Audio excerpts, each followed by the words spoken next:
Here we go, back to the book. Although we were moving along our planned route, our role in the battle had been changed. Instead of making for the high ground north of Arnhem, the whole of the brigade was now marching for the bridge to relieve the struggling remnants of the 1st Brigade, which had been fighting alone there for more than 24 hours.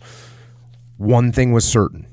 So their mission had changed a little bit. There's a bridge, and 1st Brigade was at this bridge, had taken the bridge, but now they're getting attacked at that bridge by the Germans. And now these guys this brigade gets the orders to go and help them, go and relieve them.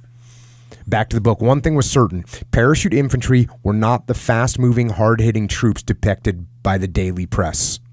With no more transport in a battalion than 4 lightly armored carriers and some half-dozen jeeps, nearly everything needed in battle either had to be carried on the backs of soldiers or dragged behind them. There were no trucks just behind the forward companies loaded with spare ammunition. Instead, extra bandoliers were strung around necks and light anti-tank mines swung from waist belts. Success came with surprise in this sort of fighting. The enemy must be caught unaware and crushed before they could recover.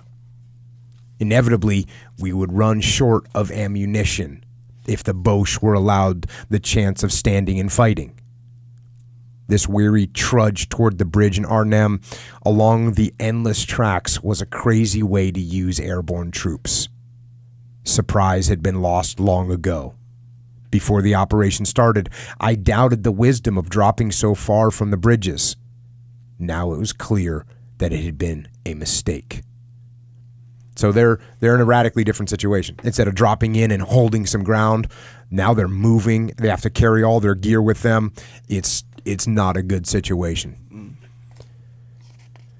He's talking about some of the guys are carrying it as much as 100 pounds, which is a ton of weight.